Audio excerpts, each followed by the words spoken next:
Hi, everyone, and welcome to FBI Retired Case File Review with Jerry Williams. I'm a retired agent writing crime fiction inspired by actual FBI cases.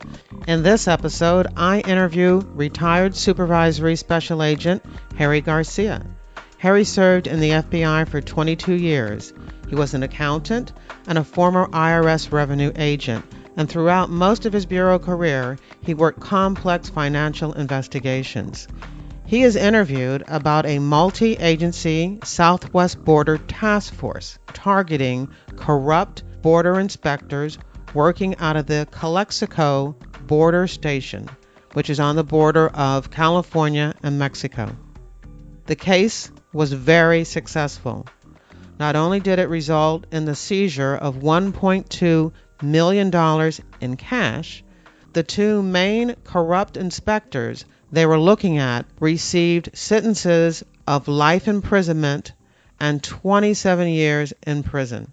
Now, if you are listening to this episode while you're exercising or doing your daily chores or driving, I want to thank you for allowing me to be a part of your day. The podcast is doing very well, and I just want to make sure that all of the listeners know how much I appreciate your support.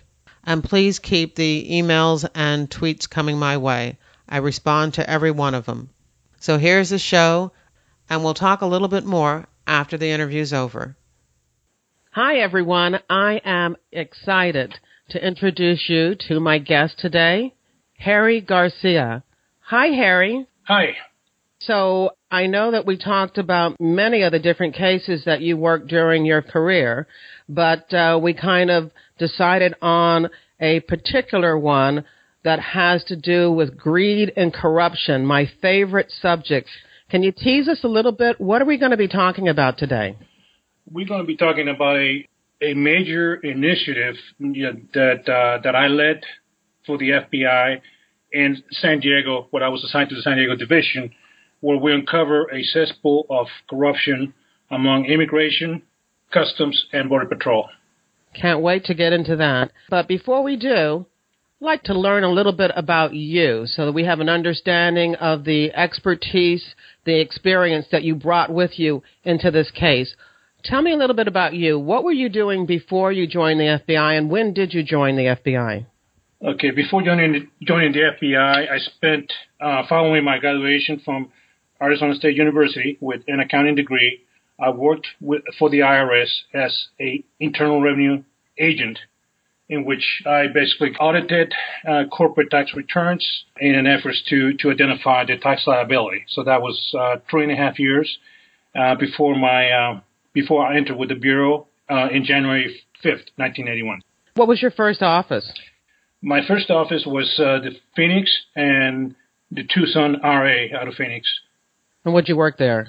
I worked multiple cases, reactive, some white collar, and some work in the Indian reservation.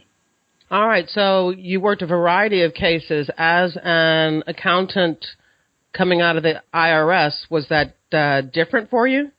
Yes, the criminal reactive work, working bank robberies, that was something different for me, but exciting at the same time, and something new for me to learn. And so how long were you in that small resident agency? I was there for about 15 months, and then from there, I was transferred to Puerto Rico, San Juan Division. Okay, so I take it that you speak fluent Spanish. Yes, I do. So they wanted to take advantage of that language skill. Yes, they did. And how long were you in Puerto Rico? 5 years. Now, my understanding is that when you are assigned to Puerto Rico, when it is time for you to be transferred, you almost get an office of preference. You let them know where you'd like to go, and they try their very best to assign you there. Is that the case? Yeah, that was the case. In fact, I was in a pilot program that if you stay 5 years, the Bureau would try to accommodate you. They would ask you to give them 3 offices, rank them in selecting the first office where you wanted to go, and then give them 2 more offices. And in my case, I was lucky enough to to get my office of preference, San Diego. San Diego. Now, you're not originally from San Diego, or are you? No, I'm not. But I'm originally from California, Los Angeles area. Okay, so now you're going back to Southern California, and I take it you're pretty excited about that. Yes, I was very, very happy to get Okay, now you've worked, I'm sure, a variety of different cases now, like you mentioned, criminal cases, in your different offices.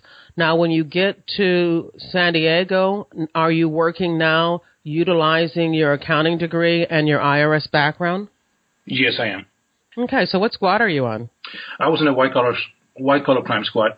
So that's when you were introduced to this case. Was this some type of an ongoing corruption case, or was this, I think you mentioned that it was an initiative.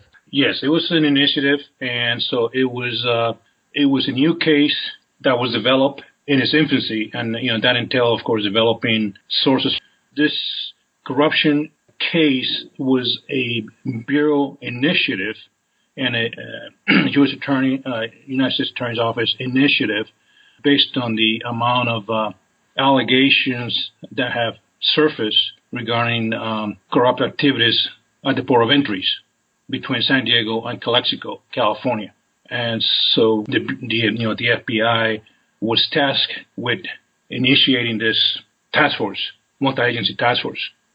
The different agencies included the Department of Justice, OIG, Office of Inspector General, Customs Internal Affairs, IRS, the FBI, and some local agencies, and DEA with some small presence. So each agency provided one or two representatives to be present on this task force? Yes, and mostly it was led by the FBI, OIG, and Customs Internal Affairs. Were you all working together at a particular location? We set up what was called a war room at the United States Attorney's Office, and that's where we merged. We worked together from that office. Now, I understand in many of these initiatives, and you said that you did have some initial allegations that what allows a task force to begin on such a huge undertaking is the presence of cooperating witnesses or informants. Was that the case in this investigation? Yes. Could you tell us a little bit about that and what you knew when you started the initiative? What kind of information did you have, and then what you were looking to gather as evidence? Well, we had information that was coming from our sister agency, the OIG, the DOJ OIG, who had the oversight over immigration. They had several complaints, anonymous callers, and all this information had become stale. So that was one of the reasons why we came in and formed the task force, to try to get corroboration on those allegations.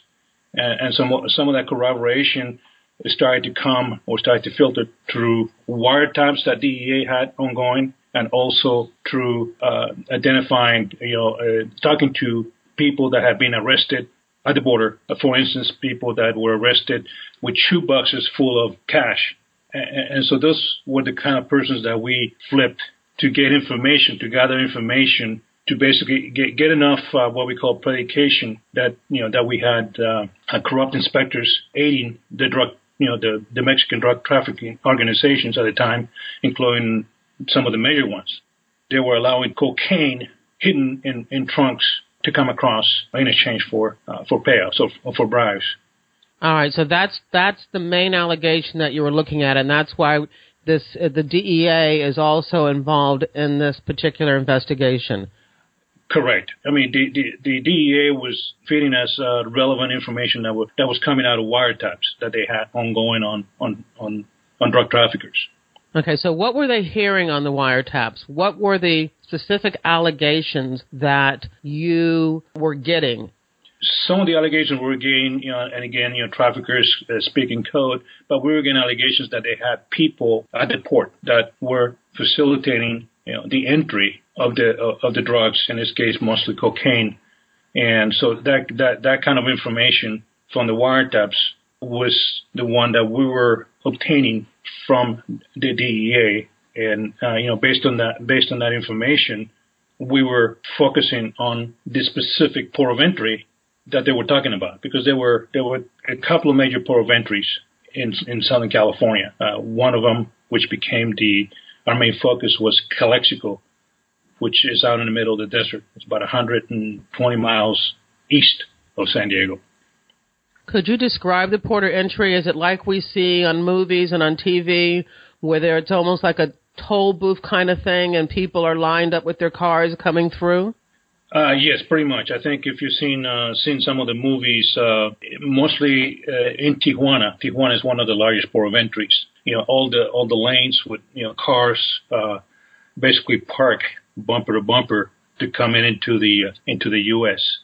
That is very similar in Calexico, although Calexico is a much smaller port of entry. But because there was less focus on Calexico, it became a hotspot for traffickers to use, because they knew that the chances of being uncovered, detected, were less than going through Tijuana. All right. So as a trafficker is coming through this port of entry, are they looking for a particular inspector? Are they told, go through this lane at this time and this inspector will look the other way? How do they know that they're going to be able to get their drugs through this particular port of entry at this particular time? Yeah, that's a good question, Jerry. What they did is they had what was called like a gatekeeper. They had a person near the border who was kind of transmitting information to the inspector. And what they would use a lot of times is feed the information either via cell phone to the inspector, and at the same time they would also place a piece of paper on the windshield, with some kind of a code that would alert the inspector that was a vehicle that needed to get across. But they did, I would say, over 90% of the time, they had they used the word gatekeeper, meaning someone that was actually on foot, near the port of entry, communicating in various ways with the inspector. And these inspectors, how many were you targeting initially, and how were you able to identify them? Or was that part of the investigation to try to identify, who was involved in this corruption scheme? Yeah, initially we had two inspectors, immigration inspectors, and some of that information that I could get was a combination of information from DEA wiretaps, but also from people if you want to call them mules, that were coming in, through the port of entry and were detained, and they uncovered that they had cash. And for this case, the common denominator was $20 bills. That's what they used, the traffickers used, to bring across and to make the bribe payments to the inspectors. And I will get into that later when we discover a large amount of money on a search warrant, $1.2 million, that was all in 20s. Wow. But to go back and answer your question, Jerry, is a couple of these people that we flipped who were very helpful in giving us information and helping us identify the first couple of inspectors. Once we identified this inspector, then our focus became on the financial aspects. Basically, as part of the war room, we started a grand jury investigation, and that grand investigation allowed us to issue subpoenas for all the financial information on these inspectors that we already had enough predication suspicion that they were taking bribes. However, to prove that someone is getting money, it's not that easy, or to catch somebody in the act, very difficult. So what do? We started to do a financial investigation on them, basically focusing on their expenses and looking at what they were expending and doing a network analysis to show that they have more expenses than their income allowed for that. So, for instance, we had an inspector that had a salary with overtime of $40,000 a year at the time. This is 20 years ago. And we were starting to show that they had bought a Lexus, that they had bought other things. And part of that gave us evidence of probable cause to to do search warrants, execute search warrants in their homes. And those search warrants, Jerry, were very crucial to our success of this case because we were able to gather evidence in the form of financial evidence to show not only that they were living beyond their means, but we also found, cash in some of their homes. And one of the inspectors, we found cash in plastic bags taped to the cover of the toilets. Now, if that doesn't look suspicious, I don't know what does. Yeah. But anyway, that's how this case really broke. And then, we started to basically flip some of these inspectors who gave us information on others. And from 2, we went to 6, approximately 6, all of them in Calexico, California. We have one in Tijuana, but that was kind of an isolated case, that I worked from information from my wiretap. But one of the biggest efforts in this investigation was the financial aspect. And that's what basically gave us compelling evidence, at trial time, showing that here's these inspectors making at most $40,000 with overtime, and we were able to show that they had spent triple that amount. So where did that other money come from? And that was basically the indirect way for the U.S. Attorney's Office and prosecutor to show the jury. That's pretty fascinating. Now, my question to you is, were they in collusion? I mean, you said that you started out with 2 and then it grew to 6. Did they all know that they were taking bribes? Were they aware of what was going on? We had what we identified here, and I'm just going to go to the second major case that we codenamed Poor Sweeper. They used a broker. The drug traffickers used a person that they went through. And this broker, in this case, Ernie Garcia, was one of the key players on our second major investigation, codenamed Poor Sweeper. So he was a conduit between the drug traffickers and inspectors. So some of the inspectors did not know which other inspectors were involved in this, because the key denominator here was Mr. Ernie Garcia. Now, was Ernie an employee of the port of entry? He was a immigration inspector, but when we started this investigation, he had resigned and now was basically had become a full-time, if you want to call it, a full-time drug trafficker, because he was basically working for the drug trafficking organization, and he was charging them. And again, this is based on information from sources that he was charging the drug traffickers, anywhere from 50 to $100,000 per loads. And he then was the one that would filter that money to the inspectors that he had in his pocket. So he was like a broker.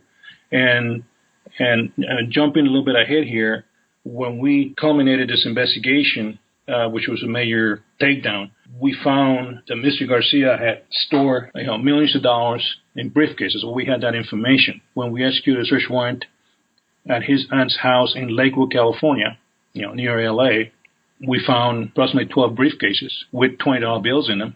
And between that and a couple of other briefcases we found in Calexico at another residence, it was a total of $1.2 million in $20 bills. So he was taking in more money than he could spend, or at least spend legitimately without having people look at him. So he just had to store the money. Correct. And this is all we found. I mean, there was some information that he had collected millions. So we don't know if there was other stashes that we never found, but he was eventually convicted and given almost 30 years in prison. What happened afterwards, I don't know. If he might have become a cooperator for the U.S. Attorney's Office. That I don't know, Jerry, because once I culminated this investigation, there was 2 trials. Each lasted almost 2 months. So the second trial, which involved, the main focus was Mr. Ernie Garcia. That second trial ended in late 1996. And of course, in 1997, I left. I departed the San Diego division and went to Liga Bogota. But it was a high-profile case. Like I said, not only did we seized all this money, but there was also seizures of, vehicles and a couple of homes. I mean, homes that were not really worth the land. But again, it was a very high-profile case.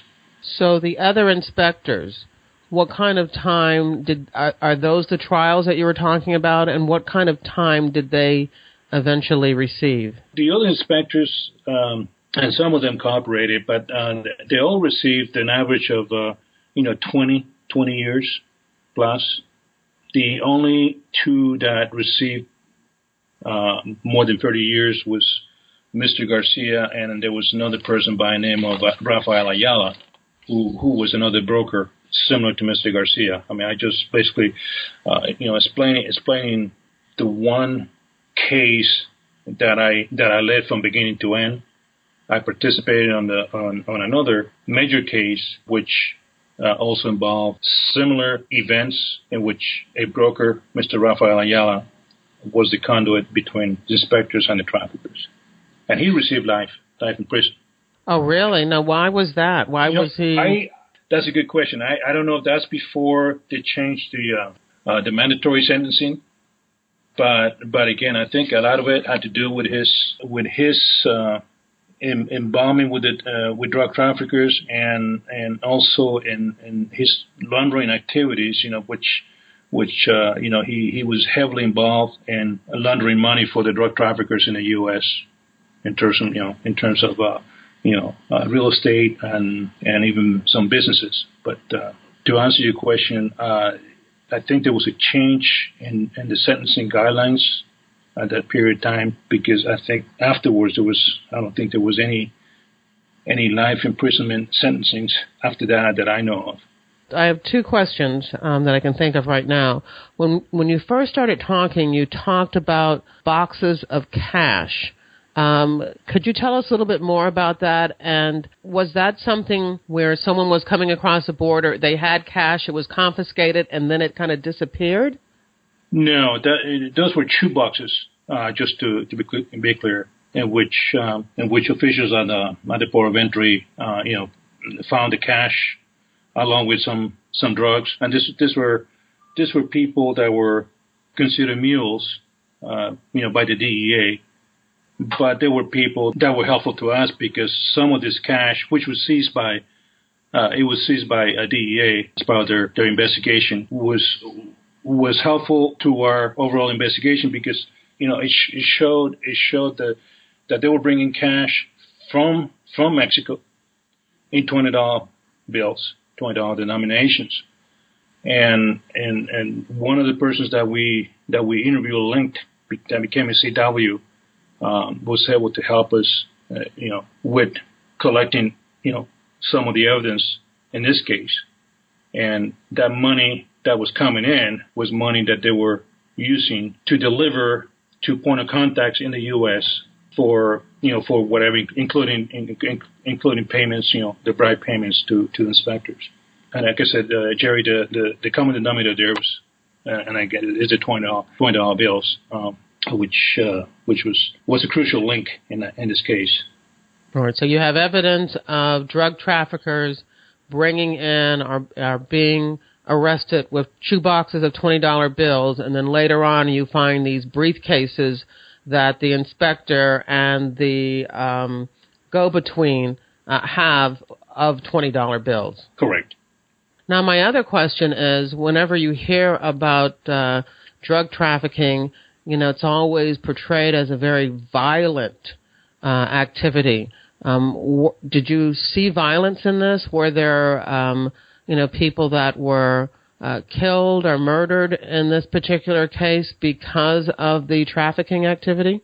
I did not, Jerry. Not firsthand. I think the DEA was focusing on the Mexican organizations, including the Felix Arellano, which was one of the main ones. And I know I overheard there were killings in Mexico, but anything that I witnessed or that was a result of our investigation, no. Okay.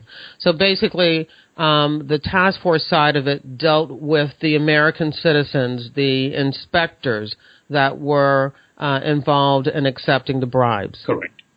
and DEA handled the actual drug trafficking part of this case. Yours is more of an offshoot of their drug investigation. Correct.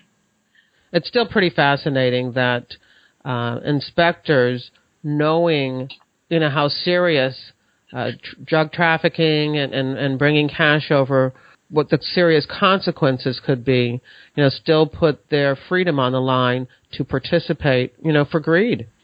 Yeah, that's what it boiled down to, for greed. Now, what kind of things were put into place? Maybe you're not aware of this, but were there any initiatives put into place to prevent or to discourage or to deter inspectors from being involved in accepting bribes for looking the other way? The one thing I could say, and again, I'm going back to Calexico. Calexico is, I would call it kind of a dormant, isolated city that is heavily populated with people from Mexico. And one of the things that we found as part of this investigation is that most of these inspectors have families in Mexico. And I think that was one of the things that made them vulnerable to this type of activities, corrupt activities. And I know what was discussed at the end with the prosecutor or the prosecutors that work on this case and with the other agencies, especially the OIG, that at the time, this is, again, way before Homeland Security. We're talking about when immigration and customs were two separate agencies. The OIG that had the internal oversight of immigration and customs internal affairs, what was discussed is that they needed to have a more robust screening of new employees coming to be inspectors, and maybe to look at more at their connections and their family ties in Mexico. I think in answering your question, that was one of the risks, one of the vulnerabilities that we saw as part of this investigation. All the inspectors that were convicted, unfortunately, were of Mexican descent and have family on the other side of the border. That's pretty interesting. I would love to, find out, what's going on now as far as policing the border inspectors. Yeah, I know the San Diego division. This is after I left, and I don't know what other major cases they uncover. I mean, I was there for the infancy of this, the initiative that started all this border corruption, but I know they form a squad, a border corruption squad, a year or so after I left San Diego. Okay.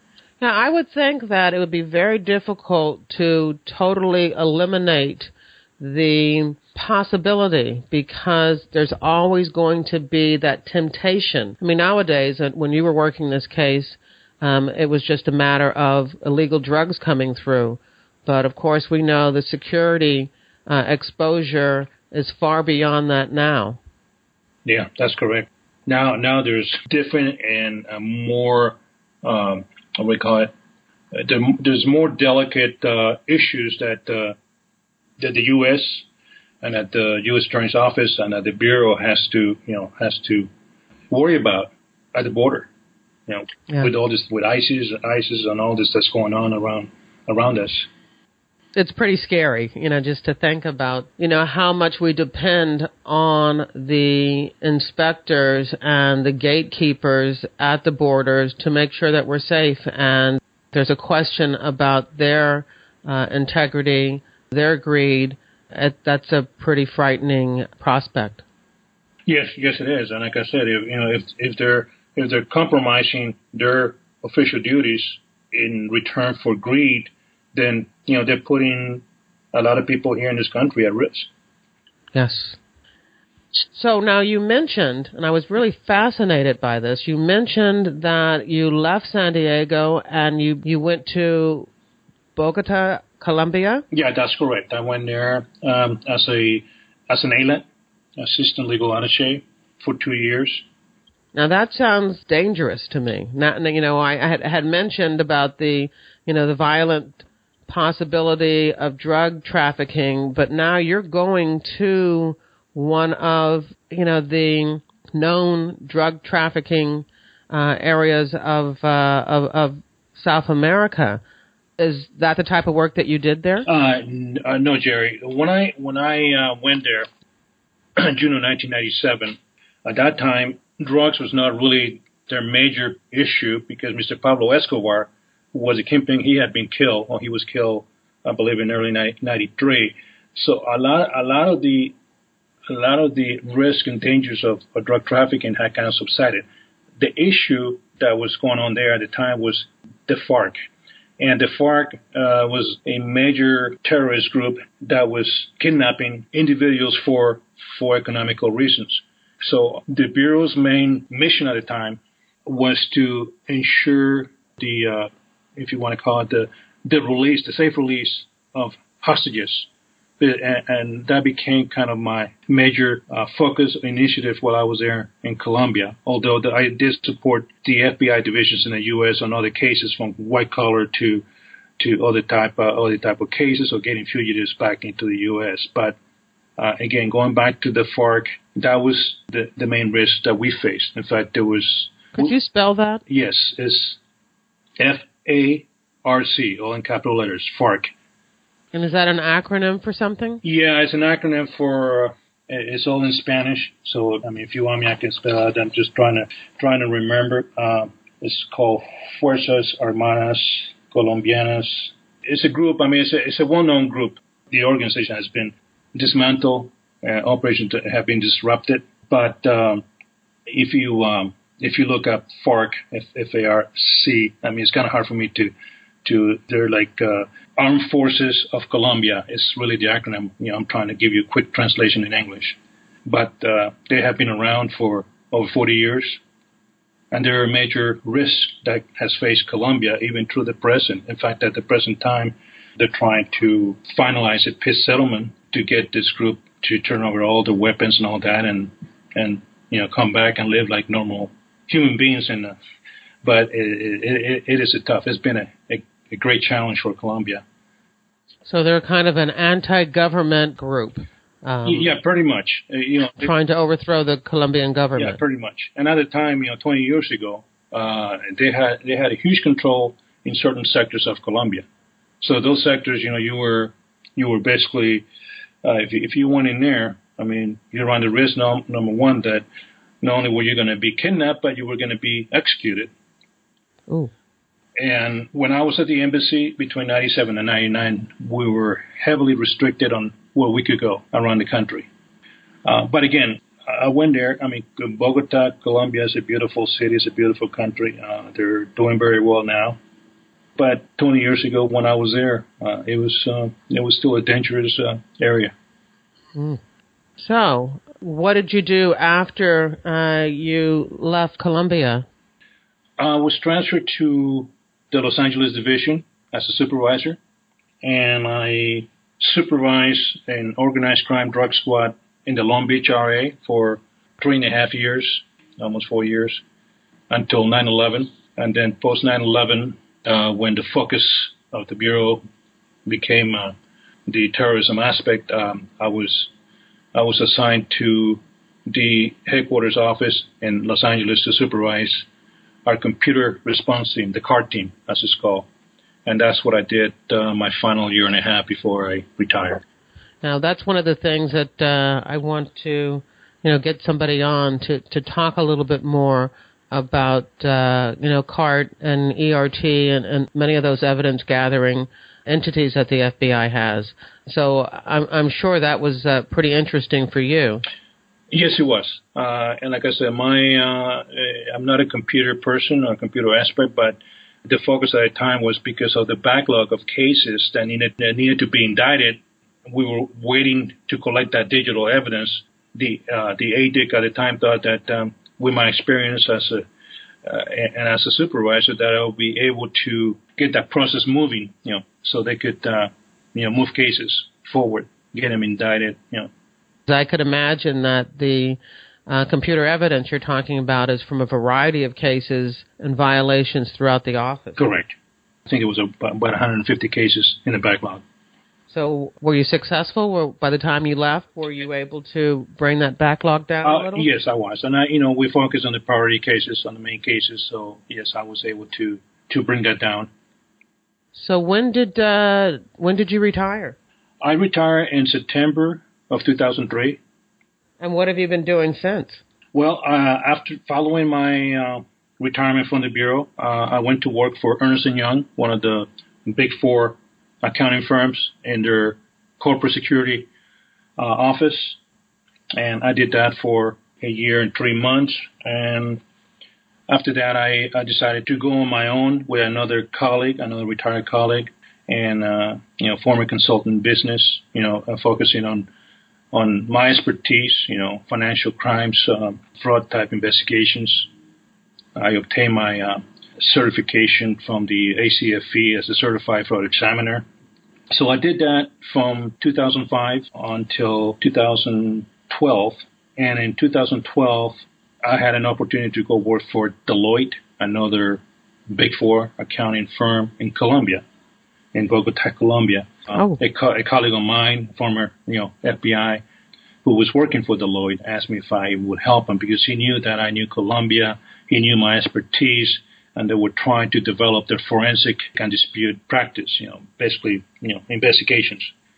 So I agreed to do that for 2 years. So I did that through early 2015.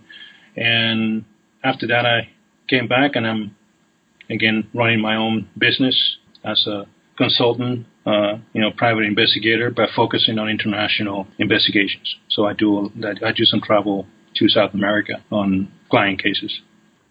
All my career with the Bureau and now post the Bureau is being able to have that knowledge of working hand in hand with attorneys, whether it be prosecutors or whether it be civil attorneys, which is what I'm doing now. Well, I'm sure they can keep you very, very busy on that. My expertise in accounting was very helpful to me in being successful in this corruption investigation, just because I always had that idea that we need to focus not just on the actual criminal act of being corrupt and allowing drugs to come across, but also the going after these subjects and hurting them where it counts, basically taking their illicit assets away, being able to to go after the assets and get forfeiture of those assets back to the government. Excellent. And I guess also it acts as a deterrent for others, to see, even if you do this activity for the purpose of greed and getting money, at the end, not only will you end up in jail, but you're not going to have the money either, because the government is going to make sure you forfeit any type of illegal gain that you received from illegal activity. Correct. Criminal forfeiture and civil forfeiture was a very important part of our success with this, investigation that we've been talking about. And that's the end of the show.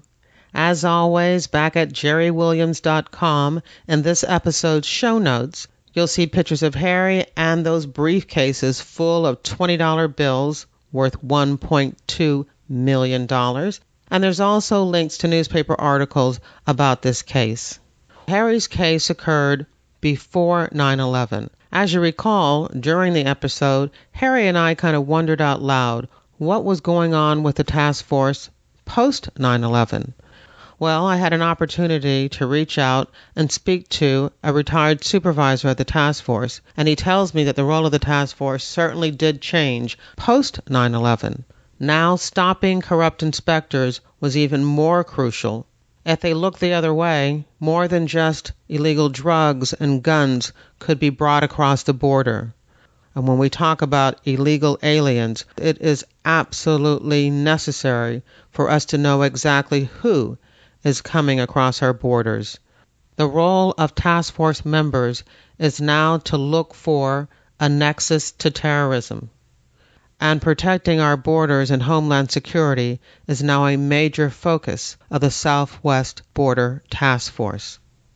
The illegal trafficking of guns, drugs, and contraband is still a goal, but the safety and protection of the American people is paramount for the task force. This week I don't have a crime fiction recommendation, but I'm going to be going on vacation soon, so I will have a chance to really stock up on some good books. As a matter of fact, if you have a suggestion for me, email it to me. This episode was sponsored by FBIRetired.com, the only online directory made available to the general public featuring retired FBI agents and analysts interested in showcasing their skills to secure business opportunities. I want to thank you for listening, and I hope you come back again next week for another episode of FBI Retired Case File Review with Jerry Williams. Thank you.